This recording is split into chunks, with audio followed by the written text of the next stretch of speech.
70 years. One stone wall. A church that swore to shelter the innocent. On an October morning in 1953, three men cracked open what the faithful had buried forever, and the first thing that greeted them was the smell of a baby's blanket that had never known sunlight. The old stone church of Oak Haven, Pennsylvania, stood like a gray sentinel on the ridge that October 27, 1953. Autumn had painted the maples blood red and gold, but inside the sanctuary the air felt wrong, thick, clammy, carrying the breath of something that had been holding its tongue since 1883. Not the clean scent of polished pews and candle wax. This was older. Earthy. Metallic. The kind of smell that crawls down your throat and settles behind your heart like a confession you never meant to speak. Silas Croft wiped sweat from his weathered brow with the back of a hand scarred by decades of plow and prayer. 68 years old, back bent from hauling hay and hauling sins, he had been born in the shadow of this very steeple. His grandfather had been deacon here when the basement was sealed. The old man never spoke the reason aloud, only that some doors the Lord closes for a reason, boy. Silas had carried that warning like a stone in his pocket his whole life. Beside him, his nephew Jedediah, 29, strong as an ox, restless as a summer storm, jammed the crowbar under the last spike. "This is it, Uncle," he grunted, voice echoing off the high rafters. "Last one. Once we lift this trapdoor, the past comes up whether we like it or not." For weeks the tiny congregation had whispered. The church, built in 1852 by German and Scotch-Irish settlers fleeing famine and fever, was finally getting its long-overdue renovation. A young architect from Philadelphia had drawn plans for a modern furnace. That meant opening the basement sealed since the winter of 1883, mortared shut with fieldstone, trapdoor spiked and then covered by new flooring in 1904. Even the county records listed it only as structural concern. The older members knew better. They crossed themselves when the word basement was spoken. Some still dreamed of a baby's cry that never quite died. Reverend Elias Thorne stood a respectful distance away, spectacles glinting, lantern in hand. A scholar more than a fire-breather, he had always dismissed the stories as superstition. Perhaps it was simply unsafe, he had suggested earlier, voice steady. But now, watching the spikes come out one by one, even he felt the shift, like the building itself was inhaling after holding its breath for 7 decades. The final spike groaned free with a shriek that sounded almost human. A gust of air rolled up, cold, heavy, carrying the faint tang of damp limestone, old wood, and something sweeter, sadder. Not rot. Not exactly. It was the smell of forgotten linen left too long in darkness. The smell of something that had once been alive. Silas felt it in his bones before his mind could name it. A tremor older than rheumatism. The same tremor his grandfather had carried to his grave. Jedediah heaved. The massive oak trapdoor, thick as a coffin lid, banded in rusted iron, lifted with a long, tortured moan. Ancient dust exploded upward like a gray curtain, swirling in the weak sunlight slanting through the sacristy window. For a moment the three men could see nothing. Only the dancing motes and the sudden, unnatural cold that rolled over them like a wave. When the dust settled, the black mouth of the basement yawned open. Rough-hewn stone steps, slick with perpetual moisture, disappeared into absolute darkness. The air that now breathed freely from below was heavier, colder, older. It tasted of earth that had never seen sky. Reverend Thorne switched on his battery lantern. The beam sliced downward, revealing glistening walls and the faint glint of water seeping between stones. "Well," he whispered, the single word sounding too loud in the sudden silence. "We've found it." Silas stared into the void. The silence that answered was not empty. It was listening. "I'll go first," he said, voice rough but certain. The Reverend hesitated. "Mr. Croft, daylight would be wiser." "More men." "Some secrets don't wait for the sun," Silas cut in. "Some secrets have waited long enough." He took the first step. The stone was ice under his boot. Each descent echoed like a heartbeat in a tomb. The deeper he went, the heavier the air became, pressing against his chest, filling his lungs with the weight of 70 years of unspoken prayers. Behind him, the lantern beam followed, painting long shadows that seemed to crawl up the walls like guilty fingers. The chamber at the bottom was larger than any of them had imagined. A long, low vault carved into the hillside itself. Walls of rough fieldstone mortared with something darker than cement, almost black, as though the earth itself had bled into the cracks. The floor was packed dirt, uneven, glistening with moisture that never dried. No windows. No vents. Just the suffocating embrace of the ground. Broken crates lay rotting in one corner. A rusted shovel leaned against the wall, blade still crusted with mud from 1883. Thick cobwebs hung from the low ceiling like funeral veils, swaying gently in the disturbed air as if the basement were breathing. Jedediah's voice drifted down from above, muffled. "Looks like nothing but storage, uncle." But Silas knew better. The way the entrance had been sealed, with iron spikes, fresh mortar, then an entire new floor, spoke of terror, not inconvenience. His grandfather's words echoed in his skull, "We did what we had to, boy. God forgive us." He moved the lantern slowly across the far wall. Most of it was rough fieldstone. But one section, 6 feet high, 4 feet wide, was different. Smoother cut blocks. Lighter mortar. It protruded slightly, as though someone had built a patch over something they desperately needed to hide. Silas pressed his palm against the stone. It felt wrong. Hollow. When he tapped, the sound was dull, dead. A false wall. "There's something behind this," he murmured. Reverend Thorns. Breath caught. A sealed alcove? Silas knelt. The dirt at the base was disturbed, as if something heavy had been dragged against it long ago. A faint vertical seam ran up the side, almost invisible under decades of grime. He called up for the pickaxe. Each strike of the tool rang like judgment. Dust and small stones sprayed. The mortar was brittle, crumbling like dried blood. With every blow the strange scent thickened: old wood, damp earth, and that faint, heartbreaking sweetness that now unmistakably reminded him of baby powder left too long in a drawer. A small gap appeared. Silas dropped to his knees and peered inside. The lantern beam poured into the narrow recess. What he saw stopped his heart. Not another room. Just a tiny, hidden space, barely wide enough for a man to stand. And inside it, tucked against the back wall, sat a small wooden crib. Crudely carved, no bigger than a manger. Draped over its side, faded and brittle with age, was a tiny yellowed blanket, once soft, once lovingly stitched with tiny blue flowers that had almost disappeared. The silence that fell was heavier than stone. Reverend Thorn's face went white. "Dear God." Silas reached in with trembling fingers. The wood was rough, splintered. The blanket felt like tissue paper. 70 years of darkness had turned it into something that might dissolve at a breath.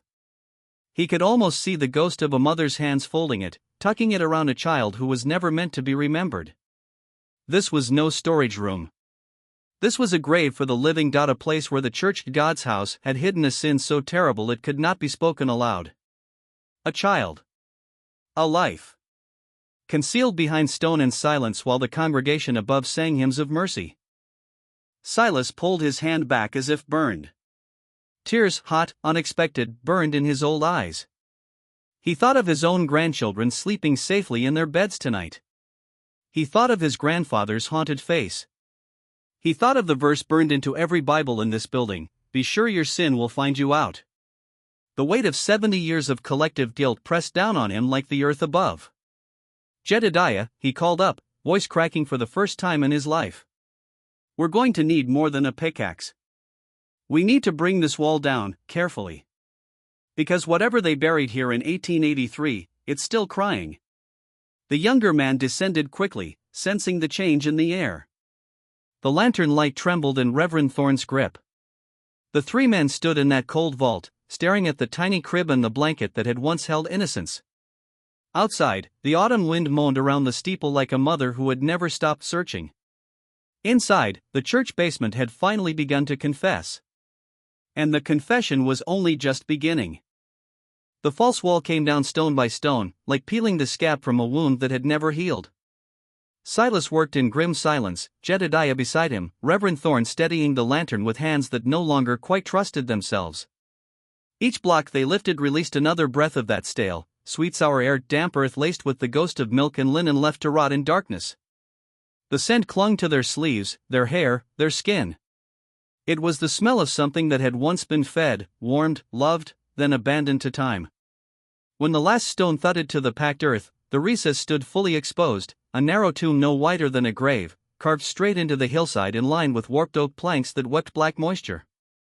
The crib waited at the far end, small, brutal in its simplicity. Rough-hewn slats darkened by 70 winters. The blanket draped over the side had once been pale yellow, embroidered with tiny forget-me-nots by hands that trembled with hope. Now it was brittle parchment, edges fraying into nothing. Silas reached in first. His calloused fingers lifted the blanket as gently as if it still cradled life. Beneath it, nothing. Just the bare wood scarred by tiny fingernails. Relief flickered, then drowned in a deeper horror. The emptiness screamed louder than any cry ever could. In the corner, half buried in shadow, sat a small wooden chest no bigger than a family Bible. Plain pine, iron latch eaten red with rust. Silas drew it out. The wood was cold, slick, exhaling a faint metallic bite like old pennies or dried blood. "What's in it?" Jedediah's voice had lost its bravado. It came out small. Reverend Thorne stepped closer, lantern trembling. "Open it here. Whatever truth this place guards, it belongs to the church now." The latch gave with a groan that echoed like a sigh from the grave. Silas lifted the lid. Layers of brittle yellowed muslin parted like grave wrappings. Inside, a wooden bird, dark cherry, wings spread in frozen flight. Polished smooth by small hands that had stroked it countless times for comfort. A child's talisman against the dark. Beneath it, a leather-bound journal, spine cracked, pages the color of old bone.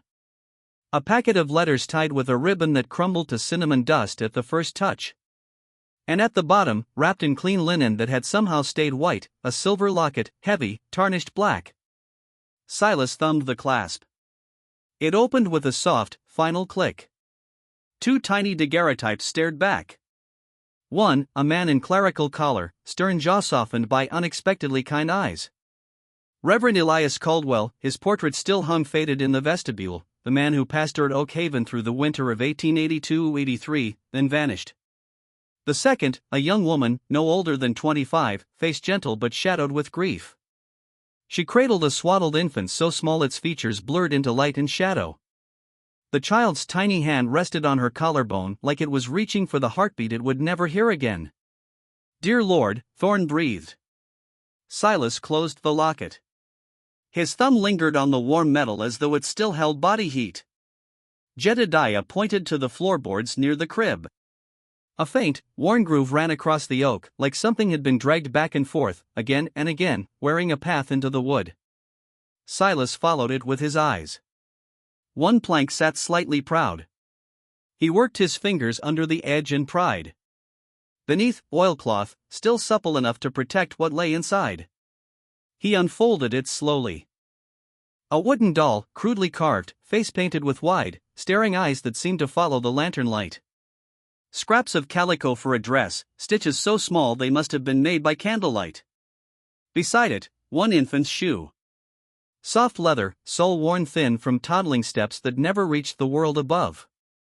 The recess went deathly still. Even the drip of water somewhere deep in the stone seemed to pause. Reverend Thorne whispered, "This is a grave, not of bodies. Of memory. Of innocence they could not bear to let live." Silas gathered the journal, the letters, the locket. His hands shook, not from cold, but from the sudden certainty that every hymn sung upstairs for 70 years had been sung over a lie. "We take these up," he said. "We read them in the light. Whatever sin Reverend Caldwell carried, it ends tonight." They climbed back into the sacristy carrying the artifacts like relics from a battlefield no one remembered fighting. Laid them on a rough table under the harsh glare of the battery lantern. The wooden bird. The doll with its unblinking gaze. The single shoe. The locket. The journal that had waited 7 decades to speak. Thorne opened the journal with the reverence of a man handling the bones of a saint or a sinner. The handwriting was precise, elegant at first. November 12, 1882. Mundane notes, sermon topics, roof repairs, the price of coal. Then the snow came. November 28, heavy fall. Roads gone. Pray for travelers. December 5, old man Hemlock's cattle froze standing. Cough spreading. Especially the children. The entries tightened. Ink grew darker, strokes sharper. December 18, young Thomas Miller, 5 years old, taken this morning. Lydia inconsolable. Fear walks among us. December 26, 3 more buried. Ground like iron. We burn fires to thaw graves. The despair is a living thing. The sickness was influenza laced with diphtheria, vicious in the best of times, apocalyptic in a winter that refused to end. Food dwindled. The village became an island of snow and suffering. January 10, 1883, drifts higher than a man. No ingress. No egress. The cries of the children never cease. God forgive me. The cries. January 15, a terrible decision looms. The weakest consume what little remains. Mothers too frail to nurse. Infants too small to endure. We cannot save them all. A choice must be made for the many. The sacristy went cold, not from the draft, but from the weight of those words. Jedediah's voice cracked. The weakest, he means the babies? Thorne turned to the letters. Most were pleas, reports of more deaths. But one stood apart, elegant script, dated January 20, 1883. Signed Lydia Miller. Thorne read aloud, voice breaking on every sentence. Reverend Caldwell, I beg you reconsider this path. These are God's children, no less precious than any soul in this sanctuary.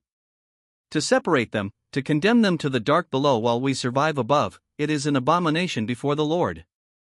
My Thomas is already with him. I would never have wished this fate even on my own heart's blood. There must be another way. We can ration. We can pray. But this is not mercy. This is murder cloaked in survival. I will not stand silent. I will tell the others what you intend for the unwanted. May God have mercy on us all if you proceed. The letter slipped from Thorne's fingers and floated to the floor like a fallen leaf. Silas stared at the open journal. The final entry, January 22, 1883, was only 3 lines. The deed is done. The basement is sealed. Forgive us, Father, for we have sinned beyond redemption. Outside, the autumn wind rattled the stained glass windows.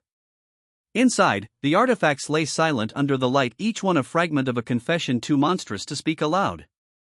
The church had not simply hidden a basement. It had hidden a Golgotha built beneath the altar. And now, after 70 years, the stones had cried out.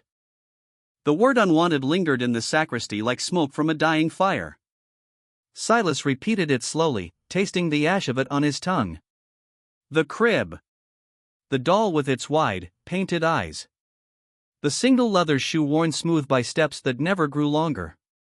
The wooden bird polished by desperate little fingers. Every relic now fit into a mosaic too ugly to look at straight on. Reverend Thorne's face had drained of color. This is no ghost story, he said quietly. No demon in the dark.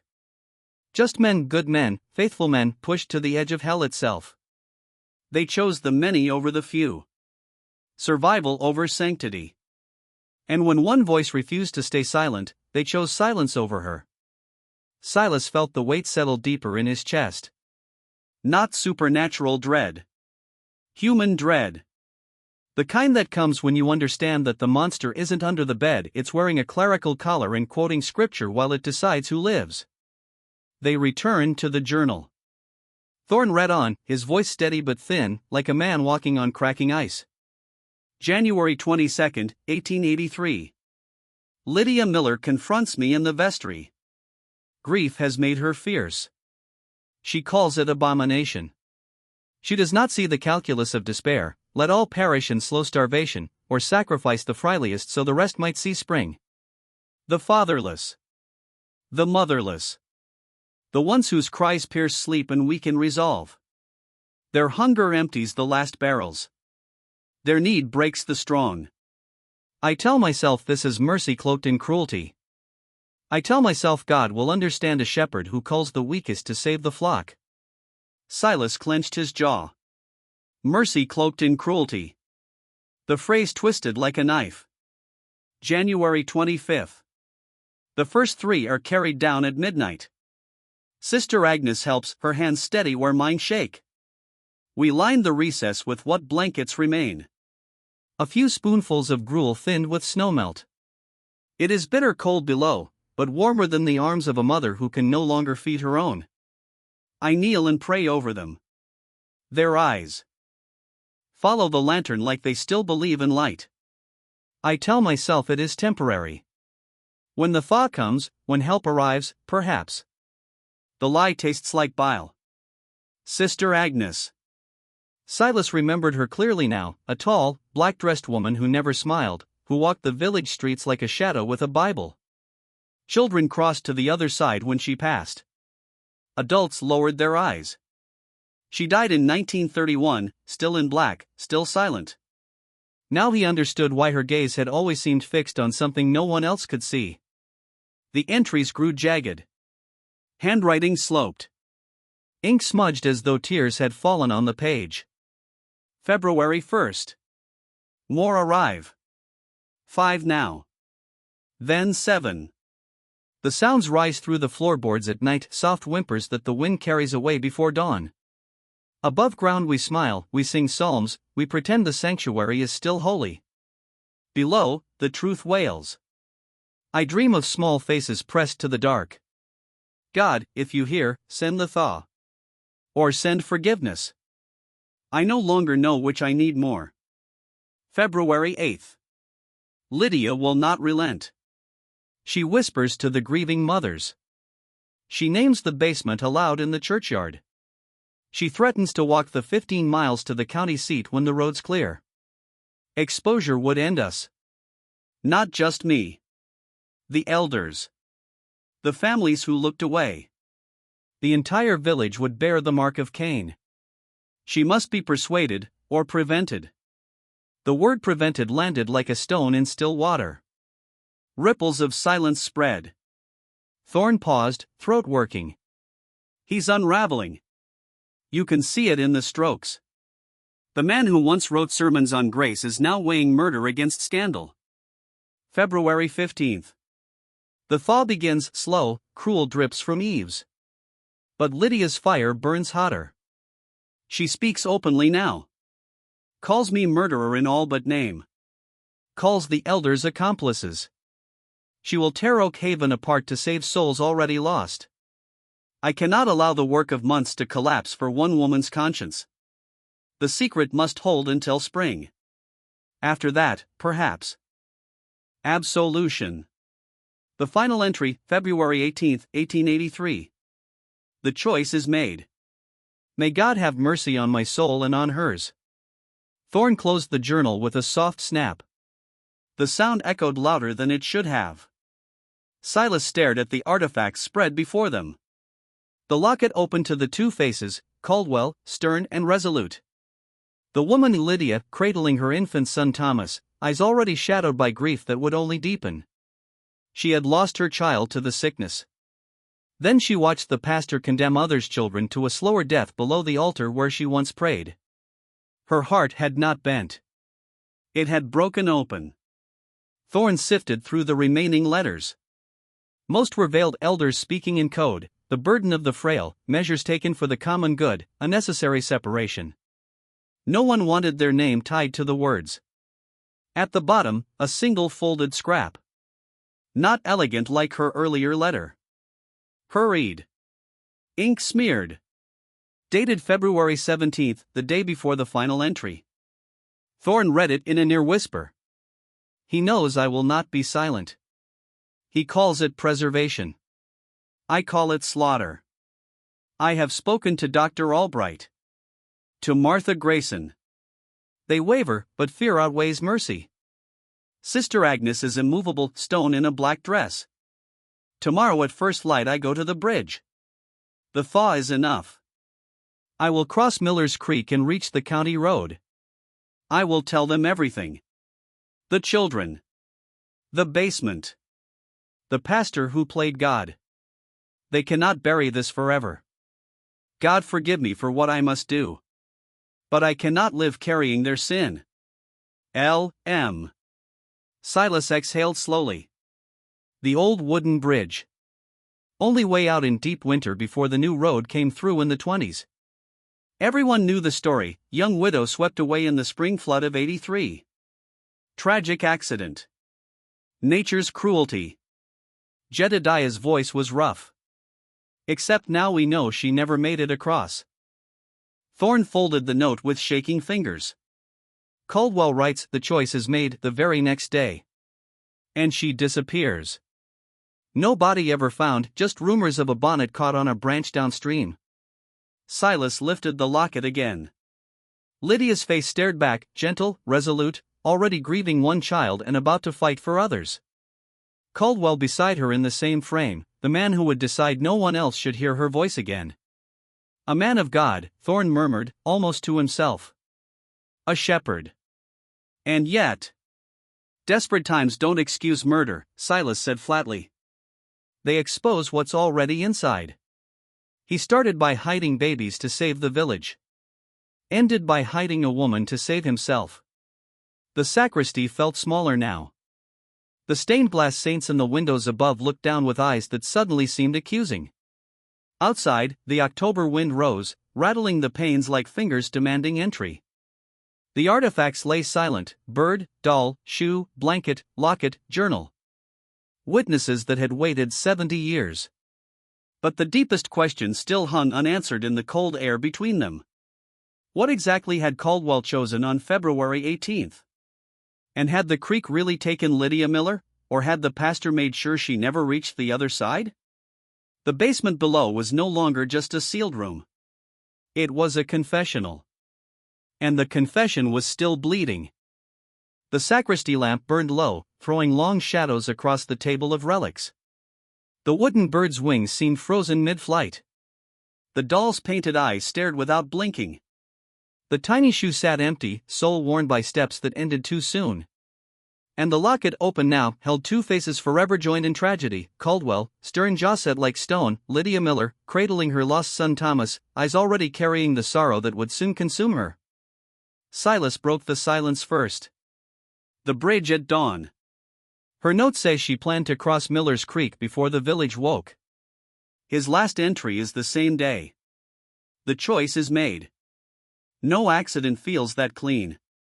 Reverend Thorne traced the final line in the journal with a trembling finger. He doesn't confess outright. He prays for mercy on his soul and on hers. That's not the language of a man who watched helplessly. That's a man who acted. Jedediah leaned forward, elbows on the table, voice rough. So he meets her there. In the gray light. The ice cracking underfoot, water roaring below like judgment. She accuses him. Calls him what he is. He tries to reason, tells her the village would collapse, families ruined, children orphaned twice over if the truth came out. She refuses. She's lost one child already. She won't let him bury more. They could see it unfolding like a slow, inevitable dream.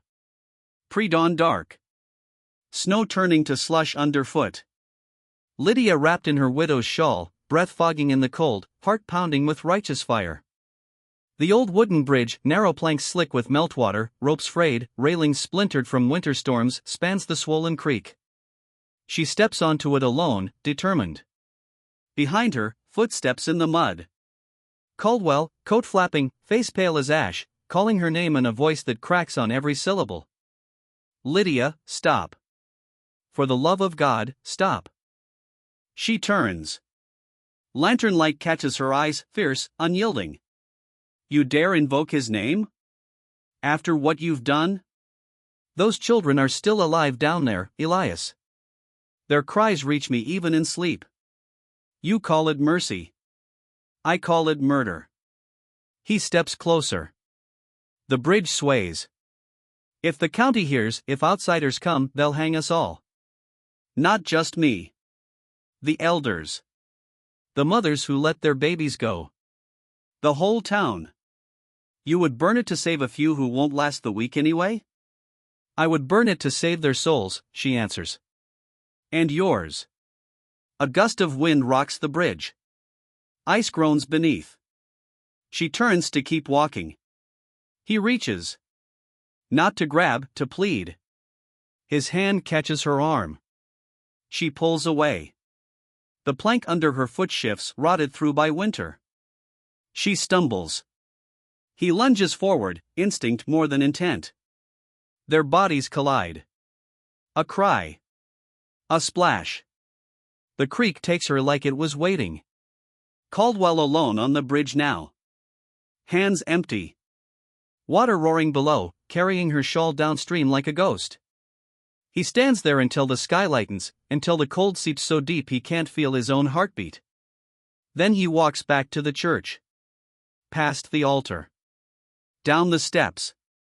Into the basement where the children still breathe faintly. He kneels. Prays. Weeps. And decides the only mercy left is silence. Silas exhaled slowly. He didn't have to push. He just had to let go. One moment of hesitation. One failure to reach. And the secret stays buried. Thorne closed the journal. And then he disappears. Days later. The village says he went searching for her in the thaw. Fell through ice. Drowned. Another tragedy to mourn. Convenient. Clean. Jedediah shook his head. Or guilt ate him alive. Maybe he walked into the creek himself. A final penance. Or maybe he fled, changed his name, lived out his days somewhere no one knew what he'd done. Either way, he never came back. The three men sat in the quiet that followed. Not the silence of mystery anymore. The silence of comprehension. Of grief. That had no outlet for 70 years. Silas spoke last, voice heavy. They sealed the basement for more than the children. They sealed it for Lydia. For the shame. For the guilt that would have torn the town apart if it ever came to light. Every hymn sung upstairs after that winter, every wedding, every baptism, was sung over a grave they pretended didn't exist. Thorne lifted the locket, closed it gently. Human beings are capable of astonishing compassion. And astonishing cruelty. The line between them is thinnest when survival is at stake.